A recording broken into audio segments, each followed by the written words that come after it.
Baik, Assalamualaikum warahmatullahi wabarakatuh.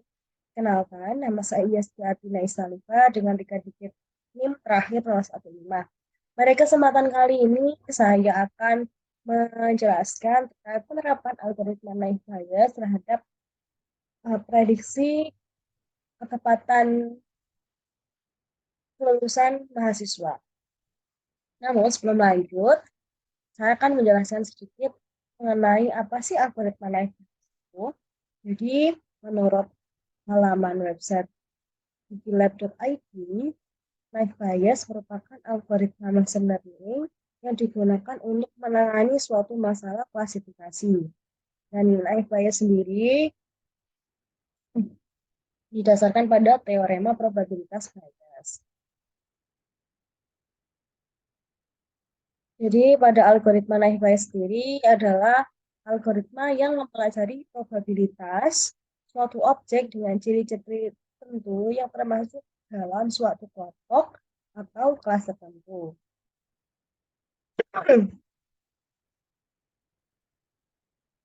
Nah, ada beberapa contoh yang dari penerapan naive Bayes, yaitu penyaringan spam, analisis sentimental, dan klasifikasi aktivitas. Nah, permodelan selanjutnya adalah permodelan dengan naive Bayes. Pada Python terdapat library menyediakan library yang bernama scikit-learn, di mana scikit-learn ini sendiri merupakan library yang digunakan untuk membantu membangun dari model naive Bayes sendiri. Dengan memiliki 3 model, yaitu yang pertama adalah Gaussian naive Bayes. Ini merupakan salah satu model pengklasifikasian naive Bayes yang paling sederhana, yang memiliki asumsi bahwa data dari masing-masing label diambil dari distribusi Gaussian tertentu. Selanjutnya yang kedua ada multinomial naive Bayes, di mana pengklasifikasian naive Bayes ini berguna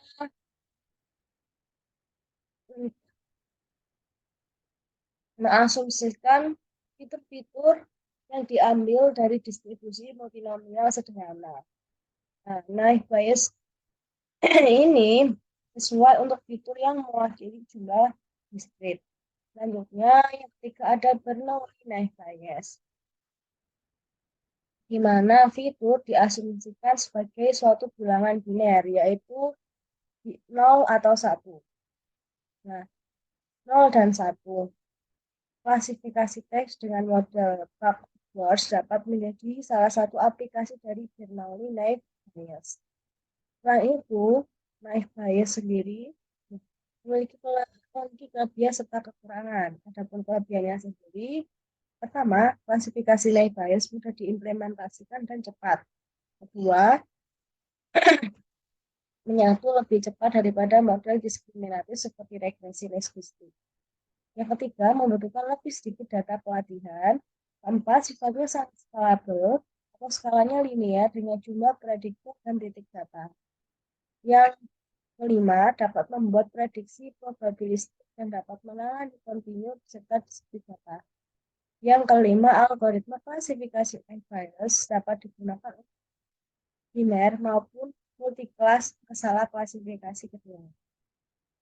Selain itu, ada pun kelemahannya. Yang pertama, naive Bayes sendiri memiliki kelemahan di mana fiturnya yang kuat kemandirian, karena dalam kehidupan nyata hampir tidak mungkin untuk memiliki seperangkat fitur yang benar-benar independen satu sama lain. Yang kedua, masalah lain dari klasifikasi ini adalah frekuensi nol, yang berarti bahwa jika variabel kategori memiliki kategori tetapi tidak diamati dalam data bagian set, maka model naive Bayes akan mendapatkan probabilitas nol untuk itu, dan itu tidak akan dapat untuk membuat suatu prediksi. Nah, berikutnya, sebelum kita lanjut ke program, kita perlu menyiapkan datasetnya. Nah, berikut merupakan dataset yang telah saya siapkan. di mana di dalam dataset ini telah tersedia kolom. Yang pertama ada kolom jenis kelamin, status mahasiswa, umur, status nikah, IPS 1, nilai IPS 1 hingga nilai IPS semester berapa, kemudian ada nilai IPK, status kelulusan. Namun, ini datasetnya sudah saya rombak ya.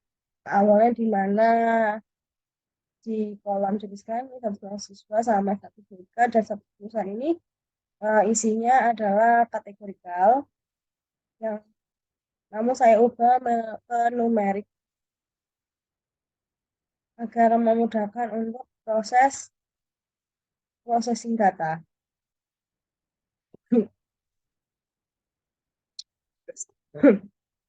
Oke, langkah pertama yang kita lakukan, yang pertama adalah menambahkan library yang dibutuhkan.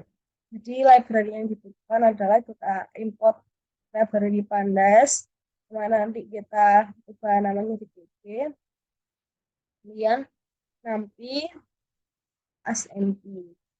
Nah, kita masuk ke library-nya, kemudian kita run dulu. Selanjutnya udah nggak ada error. Selanjutnya kita masukkan, kita baca dataset yang kita punya tadi.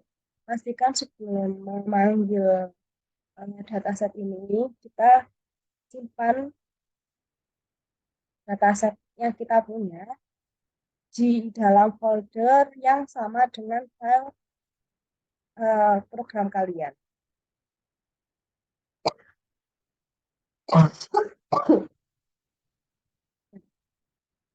Jadi untuk cara membaca data kelulusan ini, kita buat variabel baru yang namanya MHS sama dengan PD. PD ini tadi dari library-nya ya, pd.read Excel. Jadi dia akan membaca dataset yang berupa Excel yang kita panggil nama filenya. Sebenarnya untuk menampilkan data tersebut kita panggil variabelnya .it. Oke, kemudian kita run. Nah, berikut sudah ditampilkan ya, di mana sesuai dengan data Excel yang ini ada jenis kelamin, status mahasiswa, hingga status kelulusan. Selanjutnya kita pisahkan, kita bagi data ini menjadi dua variabel, di mana ada variabel X dan variabel Y, di mana Y ini nanti akan berperan sebagai variabel dependent, sedangkan yang X ini sendiri akan menjadi variabel independen. Nah, di mana variabel X ini nanti akan berisi kolom, mulai dari jenis kelamin hingga IPK. Jadi kita tinggal menghilangkan kolom status kelulusannya saja. Caranya adalah kita buat variabel baru bernama X, di mana nilai X ini nanti adalah sama dengan tabel dataset yang di atas ini dengan mengedrop salah satu kolom yaitu status kelulusan. Selanjutnya kita tampilkan, jadi pada tabel sebelumnya kan status kelulusan masih ditampilkan ya. Pada kalau tabel ini status kelulusan sudah tidak ditampilkan lagi karena sudah dihilangkan atau di dropping. Selanjutnya kita buat variabel yang kedua yaitu Y. Y sama dengan MHS status kelulusan. Jadi Y ini nanti isinya adalah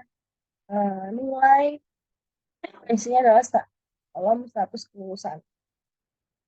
Kita tampilkan sesuai ya. Karena pada pemrograman itu angka dimulai dari angka 0, jadi sudah sesuai ya.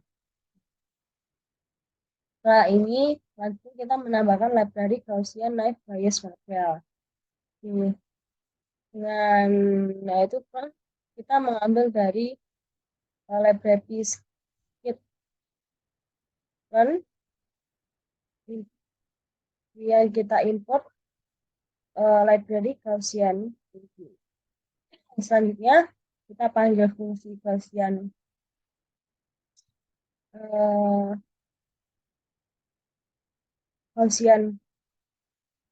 naive Bayesnya. Kita buat variabel baru bernama nbg. Nbg ini sendiri punya singkatan ya. Setelah itu kita masukkan data training pada fungsi klasifikasi naive Bayes. Jadi kita buat variabel baru yaitu namanya data underscore training. Di mana nanti di sini isinya adalah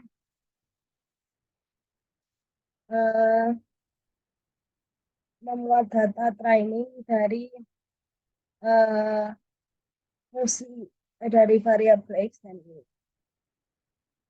Selanjutnya kita melakukan prediksi pada data training. Kita buat variabel baru dengan y prediksi. Jadi kita melakukan prediksi pada variabel y, di mana nanti variabel y ini ya variabel y prediksi ini nanti akan berisi nilai berisi data training dari prediksi sebuah variabel x. Bisa kita lihat ya, ini adalah hasil dari prediksi variabel y pada 0. Kita lihat pada kolom ini.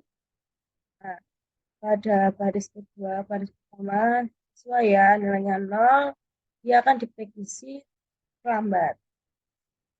Sedangkan pada yang kedua, dia bernilai 1, maka nanti ini dia akan diprediksi terus tepat waktu. Nah, untuk lebih jelasnya, kita coba melakukan sebuah prediksi dengan kita menginputkan sebuah data dari mulai jenis kelamin hingga IPK. Terserah, kalian bisa menginputkan apa saja yang mungkin kemungkinan bisa diprediksi. Misalnya contoh di sini kita masukkan jenis kelaminnya itu adalah pria.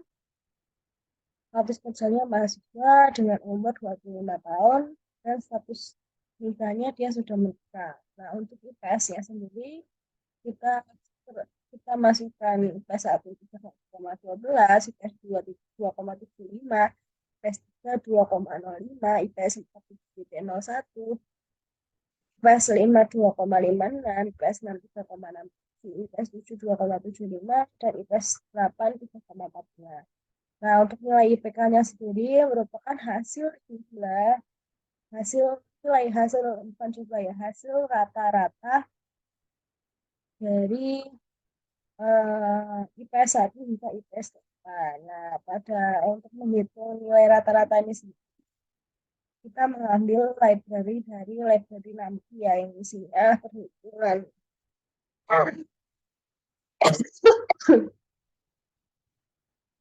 Maksudnya data testing, data kita testing apa aja, yaitu ini, scanning hingga IPK. Selanjutnya, kita melakukan prediksi berdasarkan data input. Kita coba prediksi nilai Y berdasarkan data yang kita inputkan tadi. Selanjutnya, kita mencetak hasil prediksi kelulusan mahasiswa. Dengan hasilnya, apabila melambat, kalau 0 ya, hasilnya itu sama dengan 0, maka dia akan mencetak lambat. Kalau hasilnya itu 1, maka dia akan mencetak tepat. Nah, di sini kita menggunakan cabangan jika nilai Y prediksi itu nilainya sama dengan 0, maka dia akan mencetak hasil yaitu terlambat. Nah, dan jika nanti nilai Y prediksi sama dengan 1, maka hasilnya akan diceritakan. Apabila selain angka 0 dan 1, maka dia akan mencetak error. Itu ya. Kemudian dari di sini kan sudah diproses ya, eh, data trainingnya berapa, proses ya Y prediction-nya sesuai dengan data inputan tadi. Selanjutnya di sini kita coba kita cek dia bernilai 0 atau 1. Nah, di sini kalau giran dia akan mengajukan hasil prediksi hasil sama dengan selamat, maka kalau kita masukkan nilai-nilai kan data input seperti ini, dia telah mencetak uh, hasil bahwa sesuai dengan data yang kita inputkan, yaitu akan diprediksi nanti lulusannya terlambat. Nah, untuk mengetahui nilai akurasinya, kita perlu menambahkan import library akurasi score. Ya, kemudian kita nilai akurasi. Di sini ditampilkan ya nilai akurasi 4,7. Selanjutnya di sini kita mencoba untuk mencetak laporan hasil dari klasifikasi menggunakan bias, di mana ada 50 data, 25 data dengan status yang lambat dan 25 data yang lain memiliki status, di mana nilai akurasinya adalah 70% dari 50 data. Ya, mungkin itu saja yang bisa saya sampaikan. Kurang lebihnya mohon maaf. Wassalamualaikum warahmatullahi wabarakatuh.